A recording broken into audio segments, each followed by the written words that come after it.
On continue sur notre lignée La Macronie est en crise avec cet article-là, donc un article qui nous vient du Parisien, de la quasi-rupture avec Macron à l'affrontement avec Darmanin, comment Gabriel Attal s'est affranchi. De plus en plus dans les médias, on voit cette idée selon laquelle Gabriel Attal, qui était Premier ministre, il s'est affranchi. D'abord, il était porte-parole, ensuite il était ministre de l'Éducation pendant 3 heures. Et ensuite, il est devenu Premier ministre à partir du moment où la Macronie n'avait plus personne pour servir de collaborateur à Monsieur Macron.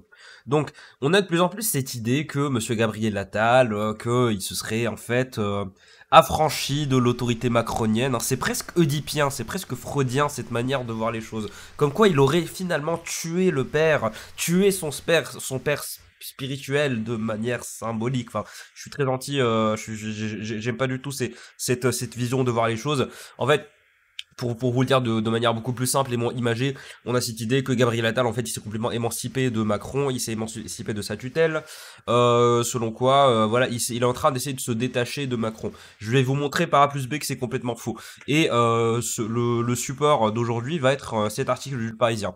On va commencer à le lire. Sauf que, bien évidemment, c'est un peu le propre du Parisien qui a tendance à m'énerver, c'est les introductions à rallonge. Alors, le Premier ministre, bientôt démissionnaire, a été élu ce samedi 13 juillet président du groupe Renaissance. Aucun suspense, il était le seul candidat. 7 députés ont voté blanc, 7 se sont abstenus. Tous les autres se sont ralliés à sa cause. Le début pour lui d'une nouvelle vie loin de l'Élysée et bientôt de Matignon. D'accord ? Avec Emmanuel Macron, les liens ne sont pas rompus, nous dit l'article. Mais la confiance est nulle ou presque. Ils se parlent quand ils ont besoin de se parler, ils se voient quand ils ont besoin de se voir. Résume un proche du Premier ministre. On a connu plus chaleureux. Certains soupçonnent même le chef de l'État d'avoir tout fait pour que Gabriel Attal ne prenne pas la présidence du groupe. Ah, attention. Je pense que le président ne supportait pas que que Gabriel ne soit pas abîmé dans la séquence. Je ne vois pas d'autre raison, analyse un député Renaissance. Alors, l'idée que Macron ait tout fait pour éviter que ça soit Attal qui dirige le groupe, je n'y crois pas une seule seconde. Monsieur Gabriel Attal, comparé à d'autres, par exemple Darmanin ou alors Madame Borne, ce sont des pattes molles. Surtout que Gabriel Attal n'a aucune expérience face à l'Assemblée nationale, à part les questions au gouvernement. Donc quand les ministres sont là et qu'ils s'adressent aux députés et qu'il peut y avoir un échange entre les deux, puisque je vous rappelle que le gouvernement est responsable devant l'Assemblée nationale.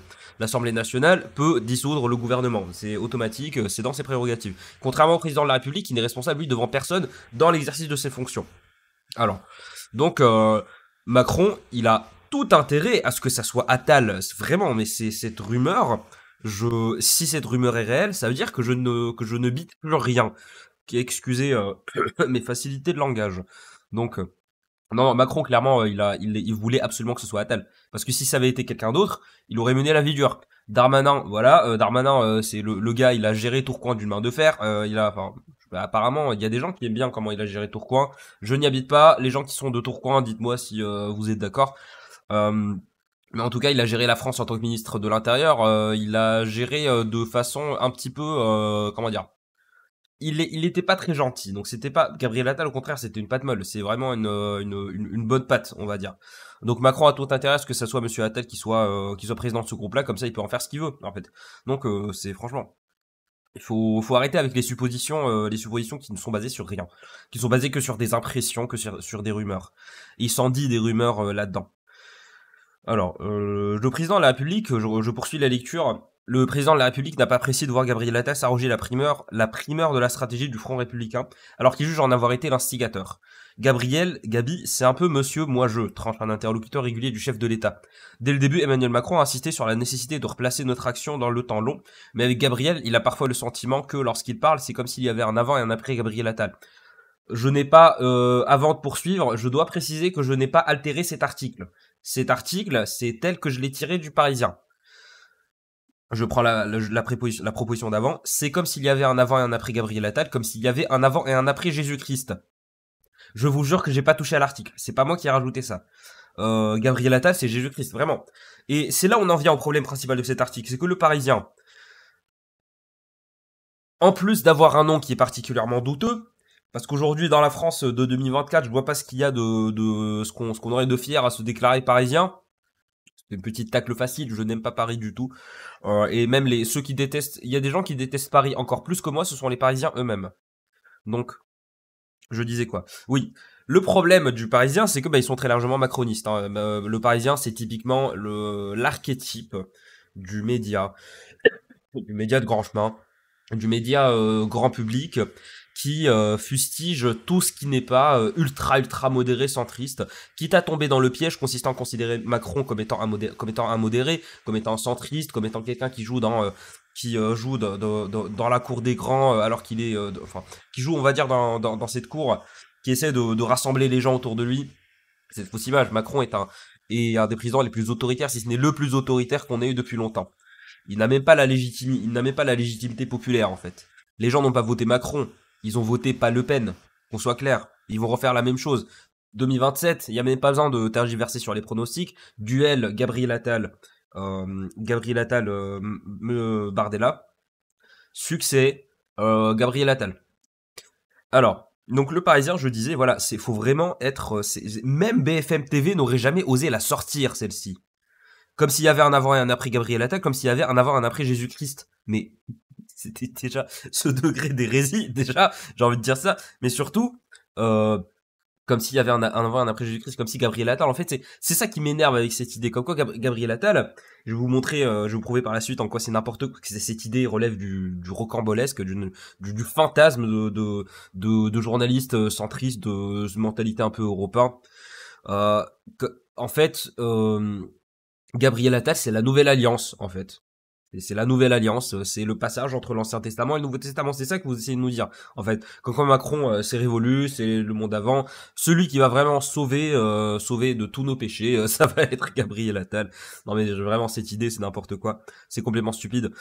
Et bon, on va poursuivre la lecture avant d'empiéter sur la partie de la vidéo où je vous détaille mon propos. Un conseiller de l'exécutif, spectateur de ces déchirements internes, s'en amuse. Le président trouve que Gabriel en a trop fait, alors qu'il lui doit tout. En même temps, Macron avait fait pareil avec Hollande avant, c'est un peu l'arroseur arrosé. La situation est incomparable. Vous pouvez pas comparer le Hollande-Macron et Macron-Attal. Je vais vous expliquer après pourquoi, on va juste terminer ce paragraphe.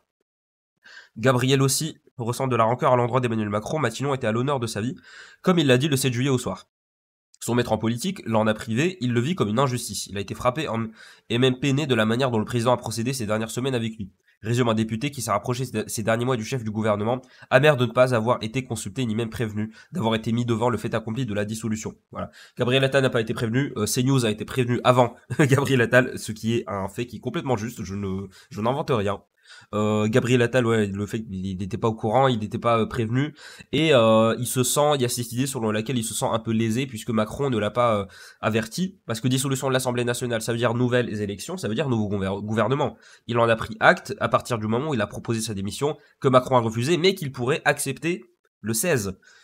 Je n'y crois pas réellement. C'est un peu méconnaître Macron que de se réfugier derrière cette hypothèse aussi cohérente soit-elle avec ce que Macron a fait jusqu'à aujourd'hui, c'est-à-dire être incohérent, être imprévisible. Gabriel Attal a donc décidé de prendre le large, il le revendique en fait même un élément de programme. Nous avons fait disparaître, a-t-il écrit dans sa profession de foi, pour la présidence du groupe de l'Assemblée nationale. Il explique, il faut tout réinventer. Non mais, faut vraiment être le pire pigiste fini aux antidépresseurs pour penser cette phrase. Comment ça, il faut tout réinventer? Parce que dans son discours de merde, il a dit qu'il faut tout réinventer. Désolé pour la vulgarité, je m'emporte, mais c'est bon. Le journalisme de pacotille, ça monte jusque-là. Cette idée que il est en train de tuer son père spirituel, de tuer... Ah ouais, c'est les feux d'artifice, là, je ne sais pas si vous les entendez. Normalement, avec la suppression de bruit, ça ne devrait pas être le cas. Donc, cette idée que parce que Gabriel Attal a dit il faut tout réinventer, ça justifie le fait de dire qu'il a tué son père spirituel, qu'il s'émancipe de la Macronie, tout ça. Non mais c'est n'importe quoi. C'est n'importe quoi, je vais vous expliquer pourquoi. Déjà, il faut tout réinventer. C'est une phrase qui est complètement sortie du discours. C'est pas qu'elle soit sortie de son contexte, c'est que c'est une phrase qui a été prise en tant qu'exemple, mais vous prenez des discours de Macron, il ne cesse de pondre des phrases comme ça. La présidence de 2022, à chaque fois qu'il y a de nouvelles élections, à chaque fois Macron ne cesse de dire il faut tout réinventer. Ça veut dire quoi? Que Macron il se tue spirituellement lui-même, qu'en fait il fait un harakiri symbolique. Mais faut arrêter avec ce genre de supposition. Ça m'énerve, c'est pas du journalisme. J'ai l'impression que c'est un journaliste qui ignore les 7 dernières années de politique française où on a eu Un président qui multiplie les phrases, les déclarations creuses, parce qu'il est dénué d'idéologie, voire même de projet de société. Multiplier les phrases creuses, multiplier les formules alambiquées. Nous allons collaborer au plus proche du terrain avec les acteurs locaux. Non mais, suffit de ce genre de formulation. Moi, ce sont des formulations qui m'énervent, mais ce qui m'énerve dans cet article, c'est que le fait que Gabriel Attal ait dit il faut tout réinventer, ça veut dire qu'il est en train de s'émanciper de Macron, mais vous avez rien compris. Et surtout, et là on en vient au fond de mon propos, on compare la relation de Macron à son père spirituel qui était François Hollande avec la relation de Gabriel Attal avec son père spirituel qui est Monsieur Emmanuel Macron. Ça n'a rien à voir, c'est incomparable. Pourquoi? Parce que Macron, certes, il était ministre de l'économie, c'est un des ministères les plus importants. C'est un des ministères avec un portefeuille, donc qui reste là de gouvernement en gouvernement. C'est un ministère qui est essentiel. Donc il était ministre de l'économie, d'accord. C'était un énarque, il avait voilà le profil un peu de l'énarque, il était comme ça. Mais ce qu'il faut retenir, c'est que Macron s'est émancipé de François Hollande parce que François Hollande avait une idéologie en fait. Ah, il y a les feux d'artifice. François Hollande avait une idéologie. François Hollande, il était parti socialiste, tout ce qui est plus classique. Est-ce que je peux poursuivre la vidéo avec les feux d'artifice? Je ne pense pas. Je vais aller fermer la fenêtre.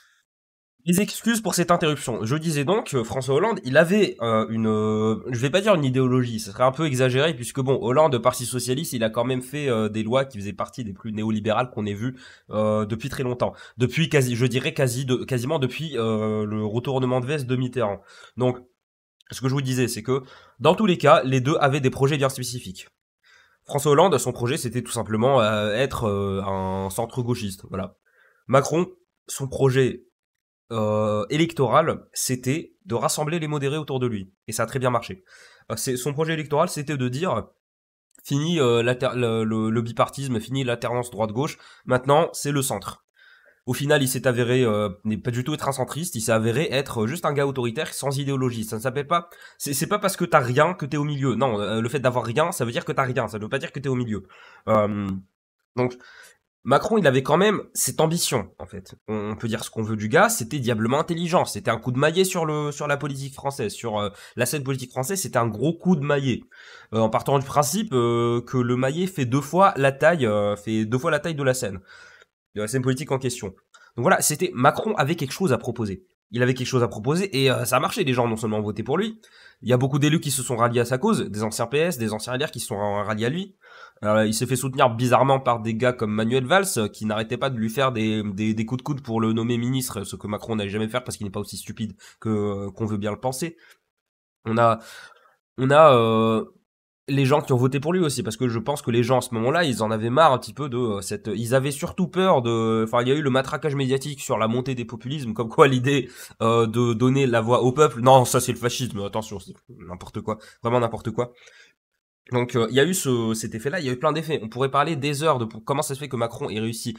Il n'en reste pas moins que voilà, je vous dis que Macron a réussi parce qu'il avait un réel projet en fait. Il y avait un projet, le projet marcheur entre guillemets, qui s'opposait complètement au projet de François Hollande. C'était deux univers différents. Macron, il a pas simplement tué spirituellement son père, il a tué le Parti Socialiste en fait. Le fait que le Parti Socialiste se relève en étant dans la coalition du NFP, je m'attendais pas à voir ça de mon vivant. Je pensais sérieusement que le PS allait partir en perdition totale, qu'on n'en entendrait plus jamais parler. Et regardez Gabriel Attal. Sérieusement, je suis littéral. Regardez Gabriel Attal. Est-ce que ce gars-là vous inspire un changement en fait? Est-ce que ce gars-là vous inspire un projet alternatif à celui de Macron? Parce que ce qu'a fait Gabriel Attal, et Gabriel Attal avec Darmanin, il fait partie des têtes du gouvernement qui sont restées le plus longtemps. Il fait partie désormais, on peut le dire, il fait partie des ténors, il fait partie des dinosaures de la Macronie. Je peux utiliser ce mot parce que le gars, commence à avoir les cheveux gris. À son âge, c'est quand même bizarre, même s'il y a certains d'entre vous qui m'ont dit que voilà, ils avaient dans leur famille, dans la trentaine, on avait les cheveux gris. Qu'est-ce que Gabriel Attal peut proposer de plus que Macron? Il ne peut pas essayer de faire la même chose puisque il faut renouveler une offre. En fait, la politique, à cet égard, la politique fonctionne un peu comme un marché. Si le produit que tu proposes existe déjà, les gens ne vont pas l'acheter, ils vont se tourner vers le produit, voilà. Donc Dans tous les cas, Gabriel Attal, il va se présenter à la présidentielle, c'est pas ça la question. Pour moi, Gabriel Attal, il va se présenter à la présidentielle donc 2027, il ne s'est pas du tout émancipé de Macron. S'émanciper, ça ne veut pas simplement dire être en froid, parce que là, cet article, je crois que je vous ai lu les articles où ils parlent du fait que voilà, ils s'aiment pas, ils sont un petit peu en froid, ils se voient quand ils ont besoin de se voir, mais ça s'arrête là. En gros, ils se roulent pas des galoches. Ça veut dire que Gabriel Attal s'est émancipé de Macron, mais faut arrêter. C'est cette espèce de sensationnalisme, de micro-sensationnalisme. Là, on a l'impression que les journalistes, c'est qui m'énerve dans la presse. On a l'impression que les journalistes, ils ont plus rien à dire, donc ils ressortent, ils sortent des scénarios sortis de nulle part, sortis de leur derrière pour essayer de faire du clic. Et visiblement, ça marche parce que je m'énerve. Mais bon, ça marche pas selon la façon qui était escomptée à l'initial. Donc, Gabriel Attal ne s'est pas émancipé de Macron. S'émanciper, ça veut dire proposer autre chose. Proposer quelque chose qui puisse tuer le père. Tu ne peux pas tuer le père en lui faisant, en restant comme ça devant lui. Non, il faut activement tuer le père. D'après cette vision freudienne qui commence légèrement à me dégoûter de plus en plus. Donc je vous propose de poursuivre la lecture. Je ne sais pas c'est où exactement que je m'étais arrêté. Voilà. Réinventer et s'imposer. En recevant Gérald Darmanin, Gabriel Attal et Elisabeth Borne vendredi à l'Elysée, Macron a bien senti que la guerre entre les deux premiers était désormais totale. Comme le rapporte un témoin de cet affrontement samedi. On a déjà abordé cette partie dans la précédente vidéo, ce n'est pas très intéressant. On les a d'abord présentés comme de potentiels rivaux, apparu comme voilà l'idée que voilà Gabriel Attal, la succession est apparue comme naturelle. Dans ce cas-là, ça s'appelle pas une émancipation, ça s'appelle une dynastie en fait. C'est que Gabriel Attal, il a pas du tout tué le père, c'est le dauphin en fait, c'est le dauphin. C'est plus comme ça qu'il faut le voir. Pour un monarchiste comme moi, je suis très peiné au fait d'utiliser cette expression. Hein. Mais en tout cas, voilà, il y a cet aspect dynastique. En fait, bon, pas vraiment monarchie, je dirais plus Corée du Nord. Hein. En gros, Kim Jong-un qui succède à Kim Il-sung. Ou Kim Jong-il, je sais pas, j'en ai rien à foutre, ce régime, je l'emmerde. Alors, le président de la République s'est tout de même senti obligé de hausser le ton vendredi et d'appeler tout le monde à l'unité. Darmanin et Attal ont fait le job en s'affichant ensemble dans la foulée, en déplacement sur la sécurité des Jeux Olympiques, mais entre eux rien n'est réglé. J'irai plus loin. Bon, pour une fois que je suis pas totalement en désaccord avec l'article, j'irai plus loin. Les espèces de luttes de pouvoir, les luttes fratricides comme ça, c'est un truc de dingue. Hein. C'est le quotidien. Quand tu es politicien, il faut partir du principe que tu devras écraser les gens sur ton passage, littéralement. Il y a des gens en politique qui sont plus doués que toi et tu le sais. Mais tu t'en fiches, puisque ce qui compte pour toi, c'est le prestige, c'est les ministères avec un portefeuille. Ce qui compte pour toi, ce n'est absolument pas de la meilleure gouvernance possible du pays. Non, ce qui compte pour toi, c'est d'avoir l'indemnité à vie du président de la République ou de député. Dites-moi s'il y a une indemnité à vie quand on est député. Je l'ignore. On avait parlé de ça. C'est ça qui compte pour toi. Donc, ils essaient activement de se poignarder, les trois. Et les quatre. Je vais rajouter Borne là-dedans. Castex, qu'est-ce qu'il devient d'ailleurs? Vous pouvez me dire en commentaire parce que j'en ai strictement aucune idée. Ce gars-là, contrairement à Edouard Philippe qui ne peut pas s'empêcher de l'ouvrir toutes les 15 secondes, Castex il se fait pas discret, il se fait complètement invisible. En même temps, premier sinistre. C'est dommage la façon dont les choses se passent et la violence avec laquelle elles le font, elles se font, pardon, déplore Gérald Darmanin auprès du Parisien aujourd'hui en France. En attendant, je regrette qu'on ne parle pas du fond ni de la ligne. Mais c'est le principe d'un parti de pas parler du fond ou de la ligne. Enfin, le principe d'un parti, c'est de pas parler du fond. Le principe de ton parti, c'est de pas parler de la ligne, en fait. C'est qu'il n'y a pas d'idéologie, c'est ça le problème. C'est ce genre de formule. Ce qui m'énerve, et là pour le coup, c'est quelque chose que j'arrive pas à comprendre comment est-ce que les gens se font duper à ce point. Les formules sorties de nulle part, les formules creuses. Il faut travailler ensemble dans la collaboration, Le ministre de l'Intérieur craindrait presque une absorption de renaissance par Gabriel Attal. Non, je pense pas que ça va arriver. Hein. Le groupe appartient à tout le monde, il ne faut surtout pas qu'il se transforme... Non, le groupe n'appartient pas à tout le monde, le groupe appartient à Macron. Il ne faut surtout pas qu'il se transforme en écurie, c'est déjà le cas. C'est une grande crainte chez beaucoup de députés, témoigne-t-il. Les proches de Gérald Darmanin se méfient du Premier ministre. Attal, c'est un tueur, résume une députée fraîchement réélue. Certains, y compris parmi les fidèles, se demandent encore quelle est sa ligne politique. Le principe, c'est qu'il n'en a pas. S'il avait une ligne politique, il ne serait pas. Putain, c'est le Nord qui commence à me rentrer dans la tête. S'il avait une ligne politique, il ne serait pas dans le parti Renaissance ou je sais pas quoi. Bref, on va s'arrêter. Je vais vous livrer ma conclusion très rapidement.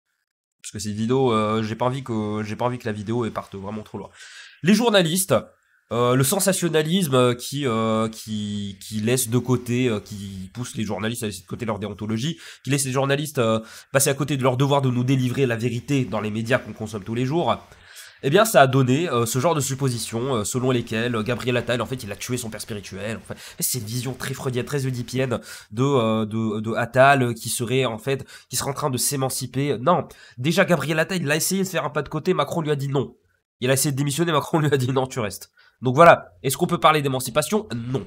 L'émancipation de Macron avait réalisé vis-à-vis de son père spirituel François Hollande, bah il l'avait fait en se faisant élire président de la République. Et là, vous comparez l'élection d'un président de la République à une démission de Premier ministre après un échec aux législatives, ça n'a aucun sens. Donc, cette espèce de faux sensationnalisme qui consiste à essayer de nous dire, voilà, Attal, il est en train de s'émanciper, mais n'importe quoi. Vous essayez juste vous essayez de surfer sur la vague des législatives. Je pense que tous les journalistes qui sont avides de thunes, ils sont avides de scoop, au moment de la dissolution, ils ont dû aller aux urgences à cause d'une érection de 4 heures. Parce que c'est ça, ils ont dû dire, oh mon dieu, là c'est bon, on va pouvoir, on a nos piges, c'est bon, elles sont déjà prêtes. Et bien sûr, les médias, ils ont fait beaucoup plus de clics, ils ont fait beaucoup plus de vues, ils ont fait plus de ventes, parce que les gens s'y intéressaient. Là, on a cet article, cette misérable pige à dessous du Parisien. C'est juste un soubresaut en symptôme, on va dire. C'est un habitant dans une ville fantôme. Cette ville fantôme, c'était le sujet des élections législatives. Au bout d'un moment, on va commencer à parler, je crois que c'est le 18, l'élection du président de l'Assemblée nationale. Tout le monde s'en fiche en France, c'est bon, c'est terminé, passez à autre chose. Moi, j'ai essayé de passer aux élections législatives, les élections américaines, pardon. Moi, ça m'empêche pas de gueuler, mais bon, moi, je n'ai pas la prétention d'être journaliste. J'ai la prétention de vous livrer des analyses, pas de vous livrer des faits, pas de vous livrer des piges, en fait. Donc voilà. Le coup de gueule est passé. Merci à toi si t'as supporté de m'écouter gueuler pendant plus de 20 minutes. On se dit à demain pour la future vidéo. Peut-être dans la soirée, on va se faire un live. Dites-moi si vous avez envie qu'on fasse ça. Je vais sûrement le faire. Je vais profiter des derniers jours que j'ai ici dans cet appart avec la fibre pour le faire. En tout cas, on se dit soit tout à l'heure, soit demain pour une prochaine vidéo. D'ici là, respirez, gardez l'esprit ouvert. Salut.